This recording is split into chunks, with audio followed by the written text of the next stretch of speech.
my friends are simps. I do not consider myself to be an audiophile, though to be fair, I guess on the sliding scale of audiophilia, if that's a word, if you have people over here who don't give a shit about headphones or music or anything, and over here you've got people who spend thousands of pounds tuning their living room so they can get fancy speakers, I'm probably, to be fair, somewhere in the middle, maybe over here, much more towards the side of the audiophile than not, because I mean, who else would be making videos on headphones like this after all? Anyway, the reason I'm telling you about this in advance is because today I want to talk a wee bit about a pair of planar magnetic headphones. These are something that until relatively recently have been kind of confined to the world of audiophiles and audiophiles alone. Despite being interested personally in trying out different types of planar magnetic headphones, I was never able to afford them. This has all changed in the past decade or so, where there have been more and more affordable options coming into the market, particularly from brands like HiFiMan, and they produce one pair that I'm talking about today called Sundara, which get extremely good reviews online and are also very, at least relatively affordable, coming in at $299 Great British pounds and also $299. Now, after I did a video on the Metzi 109 Pros recently, I had a couple of comments from people asking if I tried out the Sundaras and saying that if I hadn't, I should, because they were excellent. And so I got in touch with HiFiMan directly, asked them if they had any review copies of their headphones kicking around. They did, and so I got myself a pair to try out. So let's take a look. Firstly, we should probably talk a wee bit about what planar magnetic headphones actually are, because that's kind of important to understanding the rest of the review or the feature. The first thing you know is that the vast majority of headphones are dynamic. As far as I understand it, these operate in a similar fashion to speakers, where you have a single magnet that pulls on a coil and moves it to produce the sound. In contrast, planar magnetic headphones are different in the sense that they have two magnets which vibrate the diaphragm and create the sound that way. Now, that is about the extent of my technical understanding of how this actually works, but the important thing really is in the sound that they produce, or the difference in quality of sound. In practice, planar magnetic headphones are less prone to harmonic distortion, so you get less of that fuzzy sound that you sometimes can notice on particular frequencies. They also have what's called a faster response, which means punchier sounds, particularly in the bass region, so kicks and things like that. Finally, planar magnetic headphones have got a reputation for a more fully immersive sound, so it feels like you're actually inside the sound, which is incredibly pleasant if you've ever tried any big over-ear headphones where that's a feature. So if planar magnetic headphones are so brilliant, then why doesn't everybody just use them? Well, traditionally these have been very, very expensive. They're also more complicated to design as far as I am aware. The larger drivers that are in these headphones means that the headphones themselves have to be much bigger. They're always or usually the over-ear type. They're not designed to be taken out and about, generally speaking. They don't fold up, they don't have noise cancellation or anything like that. And so the marketplace for these is much smaller than, a generic pair of Bluetooth headphones, which also explains part of the cost. Finally, planar magnetic headphones usually require quite a lot of juice to power them properly, and that means that you can't necessarily just stick them into your mobile phone or your laptop and expect them to sound as good as they should. You probably need something like an external DAC or an amp or something like that, which obviously most people aren't going to be using, which again increases the cost, decreases the kind of market that is available for them, etc. Part of what makes HiFiMan Sundara so exciting is not just the fact that they're planar magnetics at a particularly low price point, but also because they don't require quite as much juice to power them, and we'll come on to talk about that in a minute. But first, let's have a wee look at the build and the features of the Sundara specifically. Firstly, these are big, beautiful headphones. They have a really nice premium feel about them. They've got a real solidity to them, and I love the black grille and the big round ear cups. I think they just look fantastic, to be honest. Now, these are open back headphones, which means that they've got no noise cancellation or isolation, so they're not going to be the type of headphones that you would want to wear in a crowded office or on a plane or on the bus, where you're going to have to put up with listening to other people, or they might hear what you're watching on your phone if you happen to be up to something naughty. That is the kind of, the thing you deal with open back headphones, but the trade-off is that you get a much more natural sound to them. For that, these are fantastic for listening to music, perhaps in your house or your office when nobody's around. They're great for gaming, and they're also really good for music production. And I would note that I'm specifically saying music production in the sense of composition and things like that, not necessarily mixing, because I know people have lots of feelings about mixing on ultra flat headphones. That's not really what I mean. What I'm talking about is when you're actually composing music and you want to enjoy it, and you've got an amp or something like that. These are great for that as well. Included in the box is a detachable cable. It has got a 3.5mm connection on one side and two individual 3.5mm connections on the other that plug into each respective ear cup. There is also a 3.5mm to 1/4" jack adapter. You can never have too many of them because people always borrow them and you never see them again. Finally, they come with this hard foam padding, which protects them during transit within the box, but also doubles up quite smartly as this kind of headphone stand thing, which is a cool touch as well. Now, something that's worth noting is that there is no hard case included, as you might expect from some other headphones of a similar price. To be honest, I don't think this is that big of a deal. These headphones aren't going to be leaving my house anytime soon. As I said, you're not really going to be traveling with them, and if you are, you can find some kind of solution, just put them in the box again. But it is worth noting that there's not a hard case included in there. Ultimately, I would rather not have the hard case and have a lower cost to access this kind of quality of planar magnetic headphone, so meh. Now, coming on to talk about how they feel on my head, these are extremely comfortable headphones. The ear cups are really nice and large, and they manage to totally envelope even my giant lugs. The pads on there are really soft. I think they're pea leather. They don't get hot or sweaty, partly because these are open back headphones, so I've got no problem listening to these for extended periods of time. The only one thing I would say is that the ear cups are a bit shallower than some of the other headphones I've been using recently. It isn't really a big deal, but in certain positions I've noticed that one of my piercings does get irritated after a while, so I'd have to consciously make sure that doesn't happen. I think maybe because the way they sit.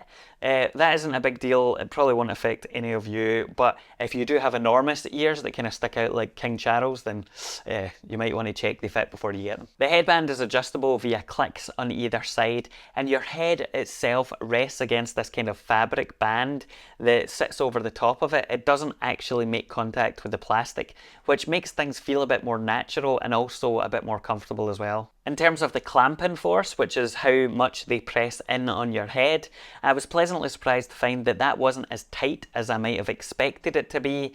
I don't like a huge amount of pressure on there, particularly because I've got glasses and you can get headaches if the clamping force is too much. But it was also just enough that it kept them in place, so it's not as if they were sliding off and you had to constantly readjust them or anything like that.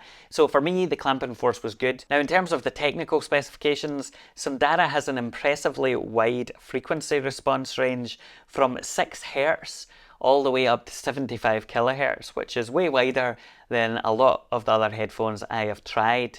Their impedance is 32 ohms, and they've got a sensitivity of 94 decibels, which means in practice that they are relatively easy to drive, at least compared to other planar magnetic headphones. Now, you can power these from a phone or a laptop or something like that without needing an external amp or a DAC or whatever it might be. However, you will get more out of them if you have something like that.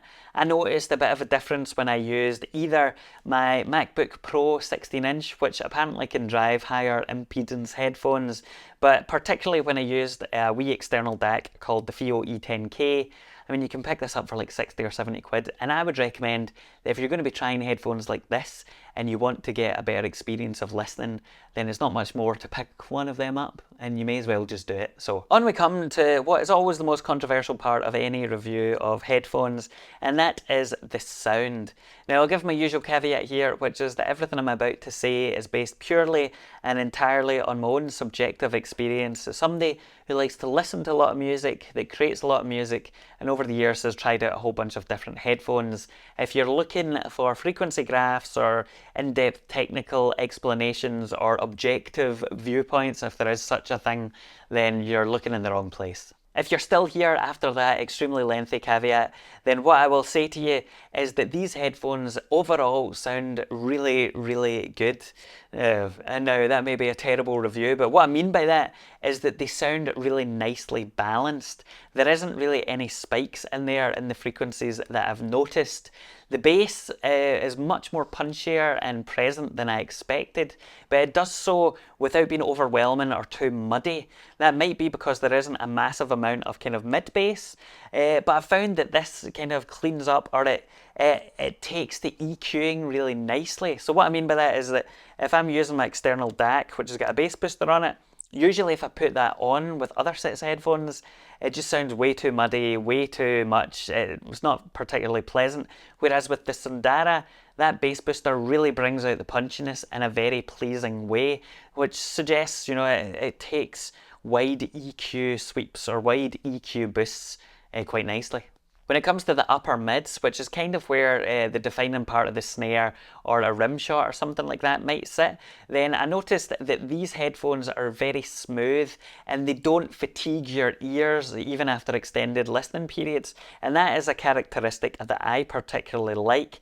However, if you're interested in really detailed music in that area, then they might not be the headphones for you. But for me, the balance with the bass there was particularly enjoyable. Now, I noticed this because when I was listening to some other sets of headphones, including some from HiFiMan themselves, there were some tracks that I listened to on both sets of headphones, and I noticed particularly the rim shot or the hi-hat in certain areas of the hi-hat anyway, where it really stood out on other headphones where it didn't on the HiFiMan Sundaras. Now, that might seem like a bad thing, but actually I much preferred the Sundara sound signature to the other sets of headphones where the upper mids and trebles were much more prominent. There are some elements of the treble which kind of highlight sibilance in certain vocals or certain symbols, but I am particularly sensitive to that, and I haven't really, that hasn't been an issue at all. Overall, like I said,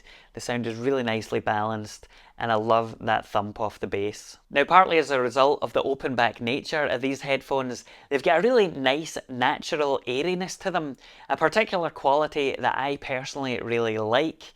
I never really felt, claustrophobic or stuck inside my own head or anything like that, and that is a big plus for me. However, if you're somebody that likes a particularly excited sound or a bit more of an aggressive feel, then these might not fit the bill. When it comes to soundstage and imaging and all that, as you might expect from big headphones like this, it is particularly good. However, I didn't necessarily have as many, oh my god, where did that sound come from moments as I did with something like the Metsi 109 Pros. I still had moments like that, and they sound overall excellent, but it wasn't necessarily as mind-blowing an experience in that regard as maybe I had hoped for. So having put the Sundaras through their paces over the past couple of weeks, I have to say that I understand now why so many people rave about these online. Not only are they extremely comfortable, but they also look cool as fuck, and most importantly, of course, they sound great as well.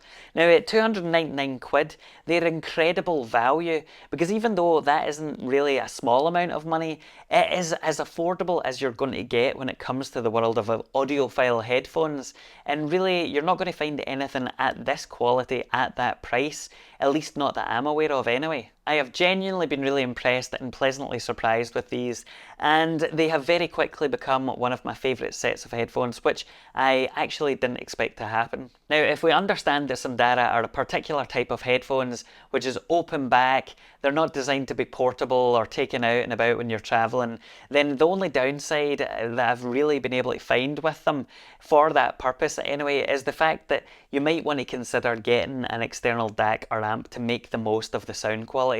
But to be honest, that's something you could say about lots of headphones in this category. So, I mean, is that an issue? Probably not. In terms of alternatives, the only other headphones that I personally have tried that I think sound as good as these are the Metsi 109 Pros, and they are double the price. They are dynamic driver headphones, which means you don't necessarily need a DAC or an external amp to the same extent to get that sound quality, but they are more spendy. HiFiMan themselves do have other alternatives to the Sundara which are a bit more affordable, or a bit cheaper I guess I should say. However, having tried some of them, I think Sundara is significantly better than them for not much more money. So I personally would opt for the Sundara over some of the more budget models from HiFiMan because the price differential isn't all that much. Ultimately, for 300 quid, I think these are kind of a bargain. If you're interested in exploring the world of audiophile headphones or planar magnetics in particular, then I would definitely look at these. I'm glad I managed to get a hold of a pair because I've been looking at them for quite some time, and I'm also pleased that they were better than I expected them to be. So that's the video. For now, thanks for watching. Let me know if you've got a pair of these and what you make of them, or if you've got other alternative headphones that I should look at, because I'm always on the hunt for new and exciting audio experiences. Bye!